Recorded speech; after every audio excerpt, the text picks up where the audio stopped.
하나님께서 오늘 우리 교회에 주시는 말씀 듣겠습니다. 이사야 35장 1절에서 4절까지 말씀입니다.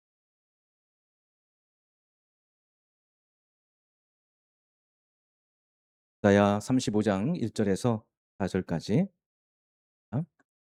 광야와 메마른 땅이 기뻐하며 사막이 백합화 같이 피어 즐거워하며 무성하게 피어 기쁜 노래로 즐거워하며 레바논의 영광과 갈멜과 사론의 아름다움을 얻을 것이라. 그것들이 여호와의 영광 곧 우리 하나님의 아름다움을 보리로다. 너희는 약한 손을 강하게 하며 떨리는 무릎을 굳게 하며 겁내는 자들에게 이르기를 굳세어라 두려워하지 말라. 보라 너희 하나님이 오사 보복하시며 갚아주실 것이라. 하나님이 오사 너희를 구하시리라 하라. 아멘. 곁에 계신 분들은 축복합니다. 진심으로 여러분 주님의 이름으로 축복합니다. 가끔 뉴스에서 심한 가뭄이 드는 지역이 있죠. 그 지역에 방바닥이나 놓은 밭 이런 것을 비추어 줄 때가 푸석푸석하게 농작물이 잘 자라야 될 곳이 다 메말라 버리고 방바닥에는 물고기들이 그냥 허연 배를 드러냈고 죽어 있는 모습도 보지요. 이런 우리나라에 잠깐 드는 가뭄하고 저 아프리카 지역에 이 매년 드는 그런 흉년 가뭄 기근하고는 비교는 될 수 없을지 몰라도 당장 이제 가까이 있는 분들의 고통은 말로 할 수 없을 것입니다.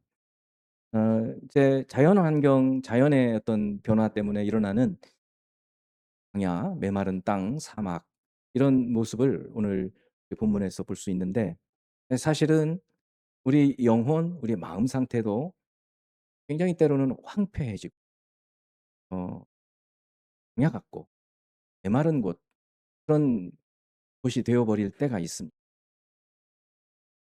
관계가 좋지 않다든지 건강에 문제가 심각하다든지 경제적인 재정적인 문제가 이 들어오게 될 때 우리는 보통 많이 그런 것을 경험하게 되죠. 그런 점에서 오늘 이사야서는 하나님의 감동으로 우리에게 우리 심령이 광야 같고 메마른 땅 그리고 사막과 같은 마음이 되어질 때 어떻게 그런 때를 극복하고 이겨낼 수 있는가? 그것을 하나님께서 우리에게 분명히 인생에 사는 동안에 한두 번쯤은 그런 참 한 그런 광야 같은 시기를 지내야 할 때가 온단 말이죠. 그거를 견뎌내지 못하면 인생 도중에 너무나 어려운 일이 된단 말이에요. 오늘 말씀은 바로 그런 이야기입니다. 광야, 메마른 땅, 사막 이렇게 살기 어려운 척박한 그런 땅. 이사야는 오늘 놀라운 성령의 감동으로 우리에게 보여주십니다. 하나님께서 오시게 될 때 그런 광야가 즐거워하고 메마른 땅이 노래를 하고 그리고 사막과 같은 곳에 꽃이 핀다는 그런 메시지를 주는 것입니다. 이 이사야서를 지난주에도 지난주에 처음 말씀을 드리면서 선지서가 시작된다. 5권의 대선지서 그리고 12권의 소선지서의 시작이 바로 이사야서다. 어쩌면 이 17권의 선지서는 일반적으로 우리가 별로 즐거워하지 않는 성경인데 그러나 하나님은 모든 성경은 하나님의 감동으로 되어진 것으로 교훈과 책망과 바르게 함과 의로 교육하기에 유익하다고 우리에게 주셨습니다. 그러니까 분명히 이 선지서를 통해서도 하나님께서 우리에게 꼭 필요한 메시지를 주시는 것입니다. 그래서 이런 기회에 이런 말씀 조금은 듣기에 어렵고 먹기에 딱딱한 음식 같은 말씀이지만 바로 이런 말씀을 우리가 들을 때 하나님께서 정말 한 어떤 그런 시기를 살아가야 될 때 불현듯 이 하나님 말씀이 생각나고 그 말씀 때문에 힘을 얻어서 다시 강하게 일어설 수 있게 될 줄로 믿습니다. 이사야서는 크게 66장으로 되어 있는데 그냥 전체 한 덩어리로 주제를 말하라면 메시아라 그랬습니다. 그런데 1 장에서 35 장까지가 한 덩어리, 36 장에서 39 장까지 불과 4 장인데 이것이 또 한 덩어리, 그리고 40 장에서 66 장까지가 또 한 덩어리예요. 1 장에서 35 장까지는 대체로 남유다, 지금 북이스라엘은 망한 때입니다. 남유다와 그리고 그 당시에 살고 있었던 열국 여러 나라들 여러 나라들의 죄에 대한 하나님의 심판을 주로 얘기를 하고 있습니다. 특별히 남유다뿐 아니라 그 주변에 있었던 10개 나라에 대한 심판의 메시지가 바로 이 부분에 들어 있습니다. 그리고 이제 36장에서 39장까지는 이사야서 중에서 제일 읽기 편한 곳이에요. 왜냐하면 실제의 역사 이야기를 하고 있어요. 히스기야라고 하는 왕 시대에 있었던 역사적 사건 3가지를 기록해 주고 있어요. 그리고 40장에서 마지막 66장까지는 이제 완전히 분위기가 바뀌어서 전반부에 있었던 죄로 인한 하나님의 심판에서 하나님의 구원 메시지, 소망의 메시지를 주십니다.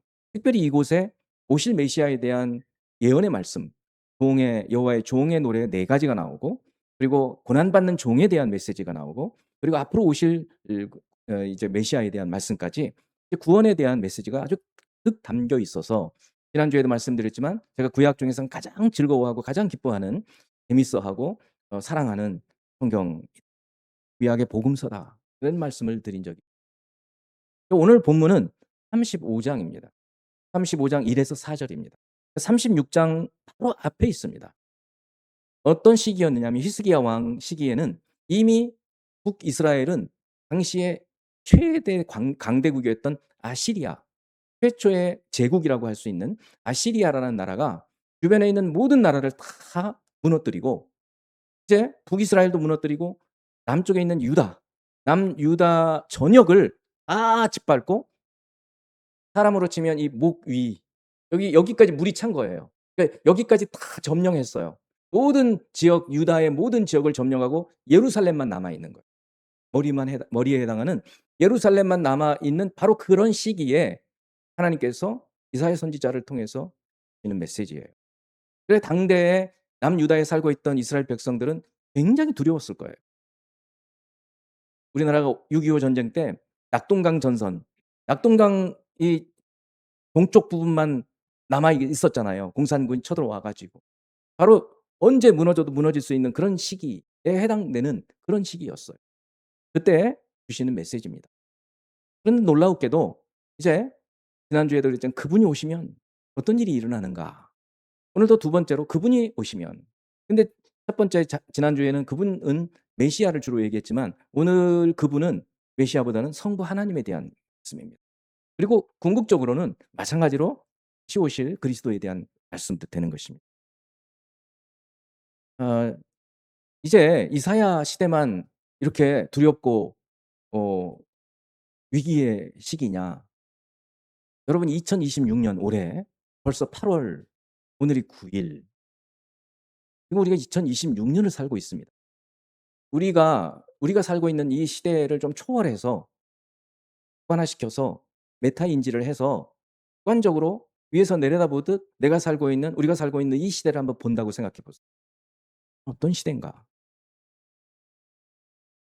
세계 최강대국이 으르렁거리고 싸우고 있습니다. 이거는 1-2년 싸우는 게 아닙니다. 벌써 10년 전부터 싸우기 시작을 했고요.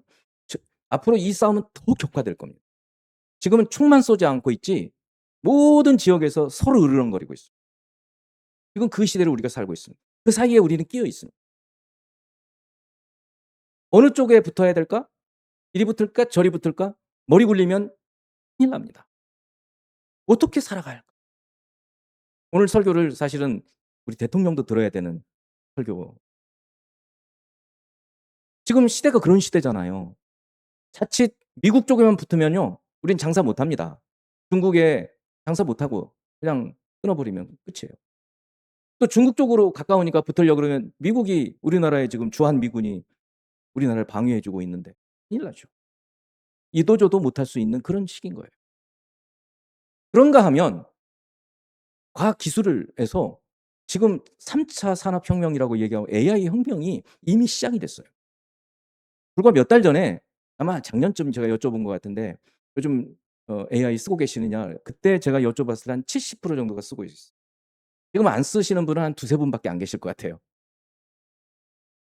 지금은 어느 정도 됐냐면 과도하게 AI에 의존하는 시대가 되어 버렸어요. 벌써. 우리나라에서 9 월부터 우리나라 자체에 소브린 AI라고 해서 우리나라에서 만들어내는 AI를 출시한다고 그래요, 무료로. 과연 그게 얼마나 경쟁력이 있을지 모르겠어요. 지금 우리가 쓰고 있는 챗GPT나 제미나이나 클로드나 이런 것과 비교해 봤을 때 이미, 이미 AI가 없이는 할 수 없는 시대가 되어 버렸습니다. 그러니까 이미 지금 3차 산업혁명에 들어와 있는 거예요. 방송에서도 가끔 이제 제가 들은 적이 있는데 어떤 그냥 일반인인데 과도하게 AI를 이용해 가지고 AI에게 사랑에 빠져 가지고 그냥 AI가 시키는 대로 하는, 그래서 돈을 몽땅 잃고 투자를 하고 이런 사람들도 생기는 거예요. 이제 조금만 더 지나면 과연 이 시대가, 우리가 살고 있는 이 시대가 어떻게 될까? 우리 아이들은 제대로 어떻게 해야 제대로 교육을 시킬까? AI 시대에 애들을 어떻게 교육을 시켜야 될까? 정말 힘겹고 어려운 시대입니다. 자칫하면 오늘 말씀처럼 광야같이 되고 메마른 곳이 되고 사막과 같이 황폐한 곳이 되어버릴 수가 있습니다. 실제로 전쟁이 일어나서 그렇게 될 수도 있고요.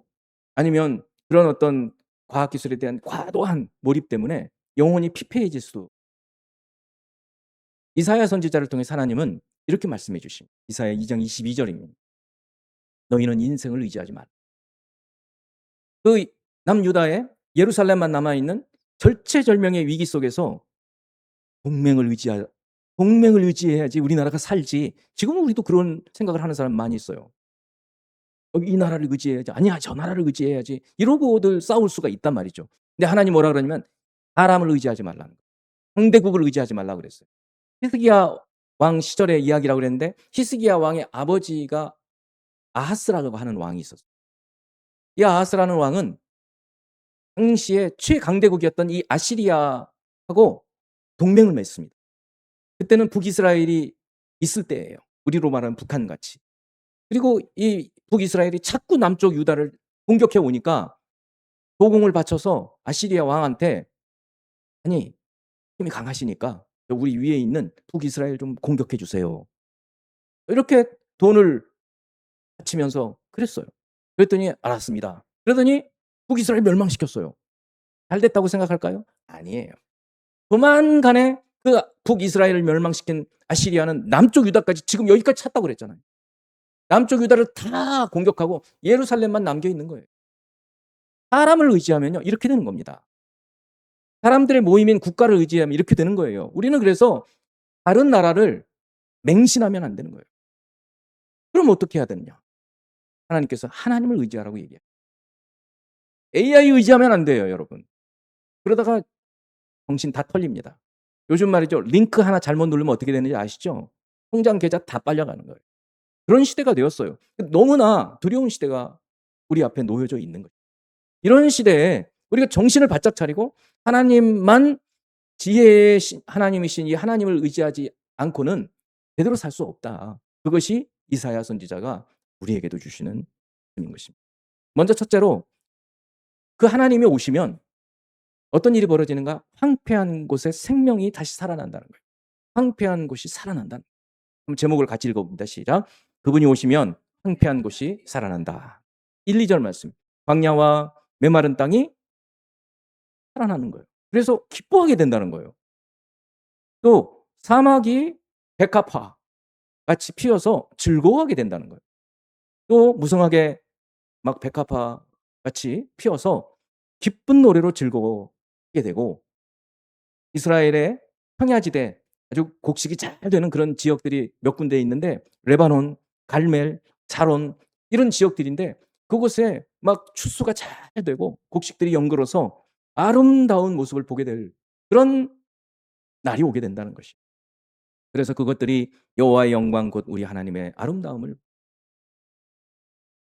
하나님께서 오시게 될 때 지금 하나님께서 진노하셔서 이스라엘을 지금 징계하시거든요. 하나님이 떠나시는 거예요. 그런데 하나님이 다시 오시게 되면 이런 일이 벌어진다. 그래서 그분이 오시면 황폐한 곳이 살아난다. 여러분 마음에 때로 그런 때가 있어요. 너무 마음이 팍팍해요. 뭐를 해도 짜증나고 뭐를 해도 내가 앞으로 인생을 제대로 살 수 있을까? 이런 어떤 부정적인 생각이 들고 몸은 아프고 장래의 소망은 안 보이고 이런 시기가 온단 말이죠. 이것이 황폐한 시기예요, 우리 마음. 인생에서 한두 번쯤 그런 시기가 온다고요. 그럴 때를 위해서 우리에게 오늘 하나님께서는 이 말씀을 주시는 거예요. 그분이 오시면, 하나님이 임재하시면, 하나님이 나와 함께 하시면 어떤 일이 벌어지는가? 광야, 광야가 기뻐하고 황폐한 곳이 즐거워하게 되고 사막에 꽃이 피어서 하나님의 영광을 보게 되는 그런 날이 온다. 그런 말씀이에요.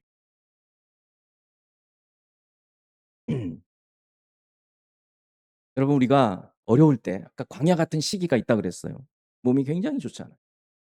저도 지난 3 월부터 거의 7 월까지, 아니 8월 초까지 너무너무 힘들었어요. 부비동염이란 거. 그래서 인제는 어젯밤에 좀 그랬는데, 좀 이제 기침이 나오고 약간의 가래만 나와도 인제 약간 공포감이 생기는 거예요. 어제 그래서 새벽 3시 반에 일어나 가지고 말씀 다 준비 다시 하고, 그리고 잠깐 누웠다가 일어났어요. 그러니까 굉장히 몸이 좋지 않든 재정적으로 압박이 오든 인간관계가 아주 틀어져 가지고 힘들든 어떤 면에서든지 아주 황폐한 시기, 그런 시기가 올 때가 있다고요. 예수를 믿어도 와요. 하나님은 우리에게 광야를 없애 주지 않으셔요. 우리가 그래서 기도할 때 "하나님 이 광야를 내게서 떠나게 해 주세요." 이렇게 기도할 것이 아니라, 광야 같은 그 시기에 하나님, 이 광야 같은 이 시기에 하나님을 볼 수 있게 해 주세요. 하나님의 임재가 저 가운데 임하게 해 주세요. 이렇게 기도해야 하는 것입니다. 그래서 오늘부터 여러분들 지금 광야 같은 길을 걸어가고 있는 때라고 한다면 기도를 바꾸세요. 이 광야에서 하나님께서 뭘 가르치시려고 하시는지 그거를 배우고 나면 하나님은 광야를 떠나게 하실 거예요. 무언가 가르쳐 주시는 거예요. 그거를 배울 수 있어야 됩니다. 그래서 그분이 오시게 되면, 그분이 임재하게 되면, 그분이 우리와 동행하시게 되면 황폐한 곳이 살아나는 겁니다. 다시 한번 같이 읽어 봅니다. 그분이 오시면 황폐한 곳이 살아난다. 두 번째는 그분이 오시면 약한 사람이 강해집니다. 3절 말씀. 너희는 약한 손을 강하게 하며 떨리는 무릎을 굳게 하며. 제가 이 시기에 역사적인 이 히스기야 왕, 이사야 선지자의 시기를 말씀드렸어요. 아수르의 군대가 점령해서 여기까지 막, 실제 표현이에요. 비유적 표현을 했어요. 목에 물이 찬 것 같이 이렇게까지 온 거예요. 조금 지나면 코에 와서 이제 죽는 거예요. 그러니 얼마나 두려워요. 죽을 것 같은 두려움이죠. 그래서 아하스 왕 시기에도 그런 비슷한 시기가 있었는데, 아하스 왕의 마음이, 태풍이 불 때 이 산림 산이 산에 나무들이 막 흔들리잖아요. 그 마음, 그런 것처럼 아하스 왕의 마음이 흔들렸다고 비유적으로 표현해 주고 있어요. 그렇지 않겠어요? 우리나라도 생각해 보시라고요. 이쪽에서 홍상 압력이 들어와, 이쪽에서는 한한령이라고 해서 해. 집으로 들어 가지고 뭘 어떻게 해야 될지, 실제로 장사하는 사람들은 먹고 사는 부도가 나거든요, 잘못하면. 죽을 맛인 거죠. 이런 시기, 이런 시기에 살고 있었다고. 그러니 다리가 막 떨리고 부들부들, 손이 약해지고 두려울 수밖에 없는 그런 시기. 그런데 그분이 오시면 그 약한 사람이 강해질 수 있다는 거예요. 여러분, 오늘 이 말씀을 잘 보여주는 성경의 인물이 있습니다. 여러분 잘 아시는 사사기에 나오는 기드온입니다. 기드온의 300 용사. 기드온은 용사로 불려져요. 큰 용사다로 불려집니다. 그러나 이 기드온이 처음부터 용사가 아니었습니다. 이 사람은 당시에 이스라엘을 미디안이라고 하는 족속들이 쳐들어와 가지고 꼭 추수할 때면 쳐들어와서 추수 다 하면 그 다 뺏어가는 거예요. 추수할 때까지 내버려 둬요. 자기들이 자기 손으로 이 곡식을 그 경작하지 않고 추수할 때까지 내버려 뒀다가 꼭 추수 때가 오면 쳐들어와서 뺏어가 버려요. 얼마나 억울해요. 그럴 때 이렇게 추수를 해야 될 때가 왔어요. 근데 넓은 타작마당에서 추수하는 곳에서 추수를 하면 분명히 알고 또 와서 뺏어갈 것 같아 가지고 두려우니까 이 기드온은 포도즙 포도주를 이렇게 으깨는, 그래서 포도주를 만드는 그런 옹색한 곳에, 거기서 나달 하나하나를 이렇게 탈곡하고 있었어요. 이거 어느 세월에 다 그거를 하냐 말이죠. 도리깨로 치고 막 이래야 되는데 이렇게 하나하나, 그만큼 소심한 사람이었어요. 그런데 그때 하나님의 사자가 나타납니다. 사사기 6장 12절이에요. 여호와의 사자가 기드온에게 나타나 이르되 큰 용사여 여호와께서 너와 함께 계시도다. 이 말을 처음 했을 때 기드온은 "누구요?" 아마 쳐다봤어요. "저요?" 왜요? 자기는 지금 소심해 가지고 이러고 있는데 내가 무슨 용사야. 난 지금 겁나 가지고 이 미디안 사람들 두려워서 지금 숨어서 이거 하고 있는데 나한테 큰 용사라고? 말도 안 돼. 이렇게 생각했어요. 하나님이 함께 하신다고? 하나님이 함께 하시면 지금 나라가 이 꼴이겠어요? 그랬어요, 처음에. 그러나 기드온은 이 말씀을 마음에 두고 처음부터 믿음이 생기지 않아요. 기드온은 하나님께 기도를 합니다. 하나님, 이런 이적을 보여주시면 내가 하나님께서 나와 함께 하심을 믿겠습니다. 보여주셔요. 아직 못 믿겠어요. 하나 더 보여주세요. 또 보여주셔요. 그러니까 믿음이 좀 생겼어요. 아니, 그래도 아직 못하겠어요. 그러자 마지막으로 결정적으로 또 하나의, 그건 뭐 큰 이적 같지 않은 이적이에요. 뭐였냐면 저쪽 미디안 전역에 군인들이 수비하고 있는 곳에 네 부하 하나 데리고 가봐. 가서 그 미디안 수비병들이 그 경비병들이 하는 얘기를 좀 듣고 와. 그랬어요. 그래서 예, 순종합니다. 갔어요. 그랬더니 그 경비병 둘이 하는 얘기가 야, 너 저 이스라엘에 기드온이라는 사람 알아? 그럼 아주 용사래 용사. 우리나라에 쳐들어오면 끝나. 이런 얘기를 하는 거예요. 그러니까 적군의 입에서 자기가 용사라는 말을 하는 것을 듣고는 아, 이건 하나님께서 하시는 일이라고 생각하고 싸우기 위해서 모인 3만 명 중에서 300명만 데리고 전쟁을 해서 싸워서 이 미디안을 다 이기는 이야기. 그러니까 이 기드온이라는 사람이 처음부터 용사가 아니었다는 거예요. 그러나 하나님께서 말씀을 주시고 그걸 따라 해보고 또 말씀 주시면 따라 해보고 기도하고 응답받고 그러면서 점점 이 사람이 강해지는 거예요. 그분이 오시면 하나님께서 우리 가운데 함께 하시면 하나님의 임재가 있으면 약한 사람들이 강해집니다. 저는 굉장히 약한 사람이었어요. 스스로. 몸도 약했어요. 오랫동안 병을 청소년기에 중3부터 고3 때까지 해결력을 알았단 말이에요. 실제로 약했어요. 그런데 예수 믿고 강해졌어요. 저희 아내한테 제가 약해노라고 얘기하면 어느 때 저한테 아주 코웃음을 치더라고요. 당신이 무슨 약하냐고. 이렇게 강하게 보는 모양이에요. 왜 그렇게 된 줄 아세요? 하나님 때문이에요. 성도 여러분, 뭐 조금만 뭐 해도 두려워하시는 분이 계세요? 마음이 막 심약해서 다리가 두두두 떨리고 막 그런 분 혹시 계세요? 여러분 마음에 하나님을 모시세요. 예수 그리스도를 모시세요. 그리고 그분이 하시는 말씀대로 한번 따라서 가보세요. 그럼 여러분 반드시 하나님께서 강하게 인도해 주십니다. 구약 성경에는 바로 이와 같은 인물들로 가득 차 있어요. 여호수아 같은 사람도 있어요. 여호수아는 그 위대한 모세가 죽고 난 이후에 그 모세도 40년 광야를 그렇게 불평불만 많이 하는 이스라엘 백성을 이끄느라고 아주 죽을 똥살똥했던 사람인데 그 이스라엘을 이끌고 이제 가나안 땅에 들어가서 가나안을 정복하는 엄청난 사명을 맡긴 사람이에요. 그런데 여호수아는 자기하고 모세하고 비교하면 비교가 되지 않아요. 그 리더십에서. 그래서 두려워했어요. 그 사명을 받았을 때. 그때 하나님께서 주신 말씀이 있어요. 여호수아 1장 9장 말씀이에요. 내가 네게 명령한 것이 아니냐? 내가 너한테 명령한 거야. 너한테 사명을 준 거야. 내가 사명을 주면 내가 그거 너한테 할 능력을 안 주겠니? 이렇게 얘기하시는 거예요. 근데 잘 보세요. 강하고 담대하라. 두려워하지 말며 놀라지 말라. 뒤집어 놓고 보면 지금 현재 여호수아가 강하겠어요? 아니겠어요? 강하지 않죠. 그러니까 강하라고 하는 거예요. 담대하지 않아요. 그러니까 담대하라고 하는 거예요. 두려워하고 있어요. 그래서 두려워하지 말라고 그래요. 놀라고 있어요. 그래서 놀라지 말라고 하는 거예요. 중요한 것은 하나님 말씀을 이렇게 딱 받았을 때 이 말씀을 받아들여야 되는 거예요. 이거를 튕겨내면 안 돼요. 근데 많은 경우에 튕겨냅니다. 아, 이건 나한테 주시는 말씀이 아니야. 나 들으라는 얘기가 아니야. 아, 저 사람 들어야 돼. 그러고 튕겨내요. 그러면 그 말씀이 하나님의 임재하심이 하나님의 함께하심이 우리에게 없어요. 그런데 마음이 순전한 사람들은 마음밭에 떨어진 그 곡식들이 30배, 60배, 100배 결실을 하는 거예요. 받아들이는 거예요. 그래서 말씀을 나한테 주시는구나 하고 믿고 그 말씀대로 순종하는 거예요. 여호수아는 그렇게 한 거예요. 여호수아서를 읽어보면 하나님께서 말씀하시는 그대로 해요. 순종의 사람이었어요. 그래서 그 위대한 가나안 정복을 다 완수하는 거예요. 네가 어디로 가든지 네 하나님 여호와가 너와 함께 하느니라. 이게 가장 큰 약속이에요. 하나님이 나와 함께 하신다는 거예요. 하나님께서 너와 함께 하신다. 아까 기도원에게도 내가 너와 함께 하리라.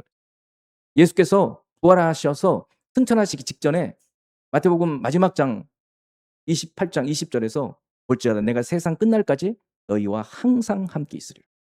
그 약속의 말씀인 거예요. 그렇게 하나님께서 우리와 함께 하시게 되면 어떻게 돼요? 약한 사람이 강하게 된다는 거예요. 성도 여러분, 약하다고 생각하시는 분들은 예수님을 모시세요. 그리고 주님 말씀을 받아들이세요.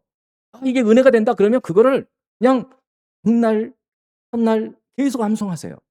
그래서 그 말씀이 진짜 나한테 주시는 말씀이라는 확신이 들 때까지 외워보세요. 그러면 그렇게 되어 있을 거예요. 정말 놀라운 얘기예요. 마지막으로 그분이 오시면 두려움을 구원으로 바꾸신다는 거예요. 맨 첫 번째, 그분이 오시면 황폐한 곳에 생명이 살아난다 그랬어요. 황폐한 곳이 살아난다. 마음이 아주 뻑뻑한 그냥 기쁨도 없고 혹시 그런 분이 계시다면 오늘 여러분 예수 그리스도를 주님으로 모시고 하나님의 임재를 오늘 강력하게 느끼시고 소망하세요. 그러시면 여러분 메마른 마음에 은혜가 주는 것입니다. 또 그분이 오시면 약한 자가 강해진다 그랬어요. 하나님의 임재가 함께 하시면 기드온처럼 여호수아처럼 그분의 말씀에 따라서 순종을 하게 될 때 점점 그 심령이 강해져서 하나님께서 맡겨주신 모든 일들을 감당할 수 있는 것입니다. 마지막으로는 그분이 오시게 될 때 막 두려워하던 마음, 그 두려워할 수밖에 없는 상황 속에서 하나님의 구원이 임하는 거예요. 마지막 절 4절 검되는 자들에게 이르기를, 이거는 하나님께서 이사야 당대의 사람들에게 선포하라고 주신 말씀이에요. 그래서 지금 사람들이 막 겁내고 있어요. 왜 그래요? 아스루 군대가 이렇게 목에까지 왔다니까요. 지금 힘들어요. 왕부터 모든 신하 모든 백성들이. 예를 들어서 미국과 중국이 싸운다고 생각해 보세요. 이제 조만간에 어느 곳에서 전쟁이 터졌어요. 미국에서는 2027년 내년이거든요. 내년에 대만을 중국이 접수할 거라고 생각들을 하고 있거든요. 전쟁이 터진다고 생각했어요. 그래서 지금 우리나라에 주둔하고 있는 한미연합 사령관이 뭐라고 그러냐면 우리 이 한반도는 붙어있는 항공모함이다. 움직이지 않는 항공모함이다. 그게 무슨 말이겠어요? 여기서 비행기 뜬다는 거예요. 여기서 군산 비행장에서 비행기가 뜬다는 거예요. 대만까지 갔다 올 수 있거든요. 만일 그런 일이 일어난다고 쳐보세요. 우리 전부 다리 후들거릴 겁니다. 주식은 폭락할 거고 여기저기서 비명소리가 막 지를 거예요. 여러분 그런 일이 일어나지 않도록 우리는 기도해야 하지만 혹여라도 주변에 그런 일들이 이제 어떤 때라도 생겨지게 될 때 우리는 인생을 의지하지 말라는 하나님 말씀을 기억하고 하나님을 붙들면 우리는 살 수 있습니다. 하나님을 붙들면 살 수 있어요. 그 얘기를 하는 겁니다. 그래서 그 두려움을 바꾸어서 하나님의 구원으로 바꿔주신다는 말씀을 해주시는 거예요. 자, 겁내는 자들에게 이르기를 굳세어라. 두려워하지 말라. 보라 너희 하나님이 오사. 여기 있잖아요. 하나님이 오신다는 거예요. 그분이 오신다는 거예요. 오늘 설교 제목은 여기서 나왔어요. 9번이나 얘기하고 있어요. 그분이 오사 보복하시며 갚아주실 것이라. 하나님이 오사 너희를 구원하시리라.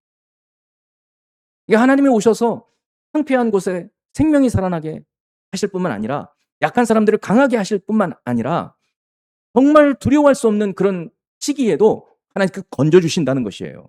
건져주신다. 이것이야말로 구원이죠. 여러분 우리나라가 정말 여러 번 구원받았어요. 6.25 때도 구원받았고 정말 죽을 뻔했어요.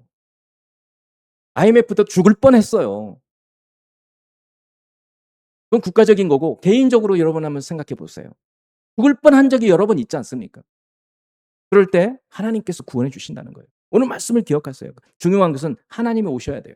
그분이 오셔야 돼요. 그분이 우리 가운데 임재하셔야 돼요. 그것이 중요합니다. 그분이 오시면 두려움을 구원으로 바꾸신다는 것이에요. 여러분 다윗을 너무 잘 아십니다.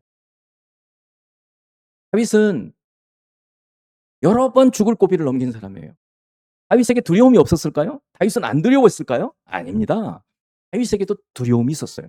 여러분 우리가 건강이 안 좋아지면 두려움이 와요. 저도 두려운 거예요.